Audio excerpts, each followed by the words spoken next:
drawing faith and strength from the promises of the Most High.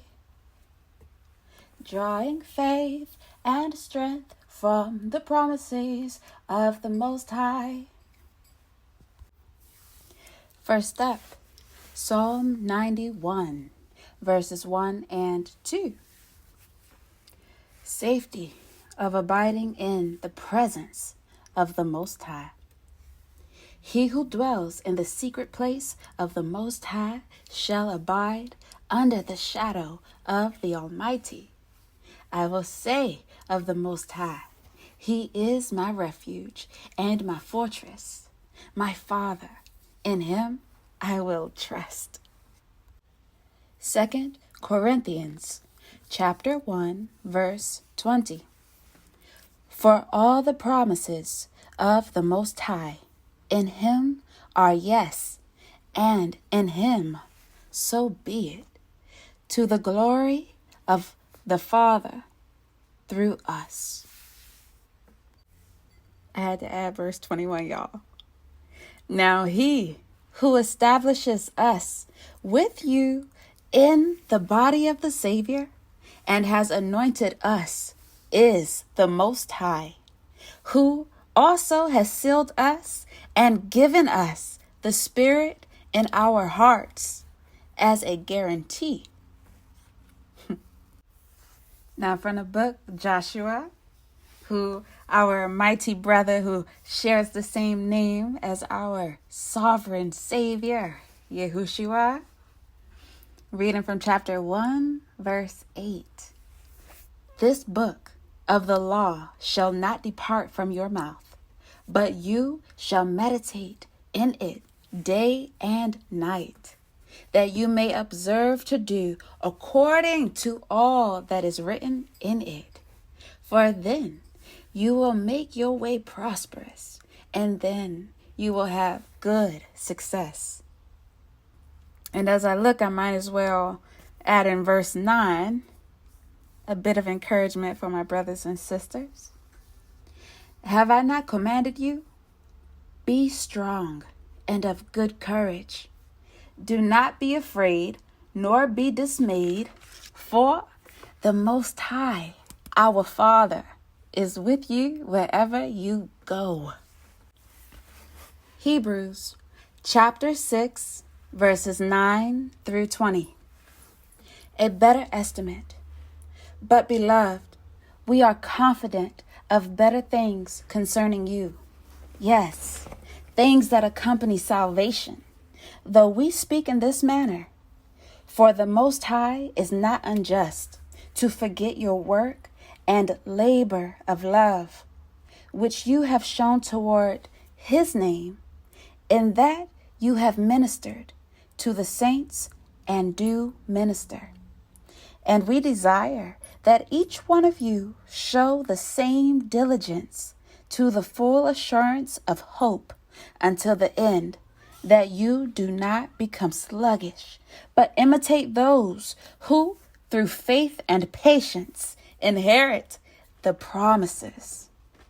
For when the Most High made a promise to Abraham, because He could swear by no one greater, He swore by Himself, saying, Surely blessing I will bless you, and multiplying I will multiply you. And so, after He had patiently endured, He obtained the promise.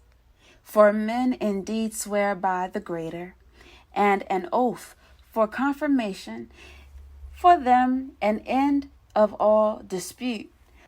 Thus the Most High, determining to show more abundantly to the heirs of promise the immutability of His counsel, confirmed it by an oath, that by two immutable things, in which it is impossible for the Most High to lie, we might have strong consolation, who have fled for refuge to lay hold of the hope set before us.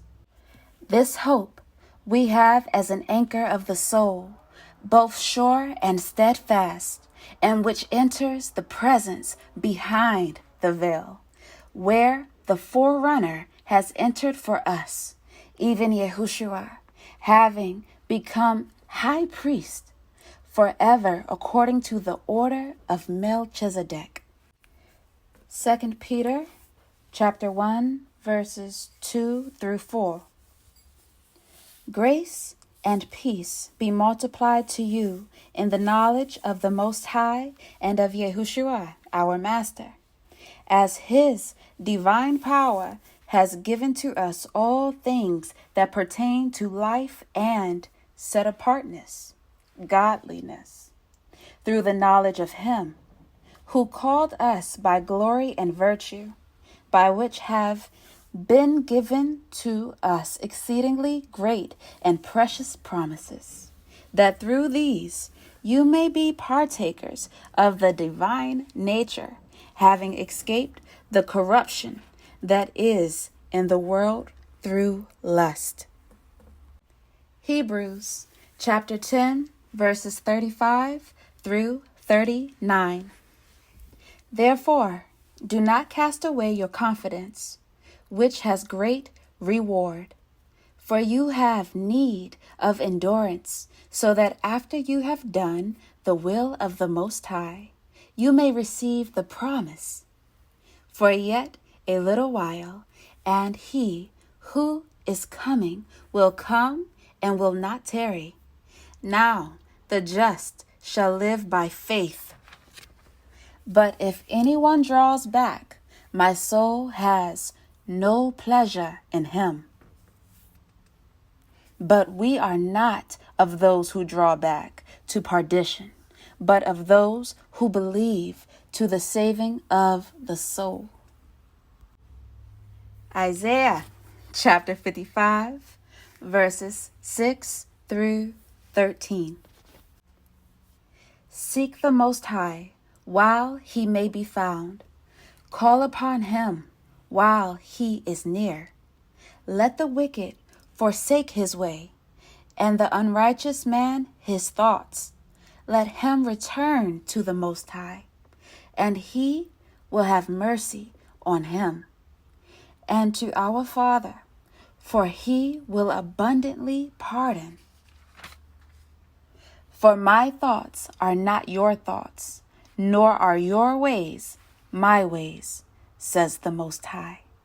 For as the heavens are higher than the earth, so are my ways higher than your ways, and my thoughts than your thoughts. For as the rain comes down and the snow from heaven, and do not return there, but water the earth, and make it bring forth and bud, that it may give seed to the sower, and bread to the eater, so shall my word be that goes forth from my mouth. It shall not return to me void, but it shall accomplish what I please, and it shall prosper in the thing for which I sent it. For you shall go out with joy, and be led out with peace. The mountains and the hills shall break forth into singing before you, and all the trees of the field shall clap their hands. Instead of the thorn shall come up the cypress tree, and instead of the bearer shall come up the myrtle tree. And it shall be to the Most High for a name, for an everlasting sign that shall not be cut off. The book Hebrews chapter 13, verses 5 and 6. Let your conduct be without covetousness. Be content with such things as you have, for He Himself has said, I will never leave nor forsake you. So we may boldly say, the Most High is my helper. I will not fear. What can man do to me? The last promise of the Most High for this recording. However, there are many promises from our Father for us to seek. Psalm chapter 1, verses 1 through 3. The way of the righteous and the end of the ungodly. Blessed is the man who walks not in the counsel of the ungodly, nor stands in the path of transgressors, nor sits in the seat of the scornful. But his delight is in the law of the Most High, and in his law he meditates day and night. He shall be like a tree planted by the rivers of water, that brings forth its fruit in its season, whose leaf also shall not wither,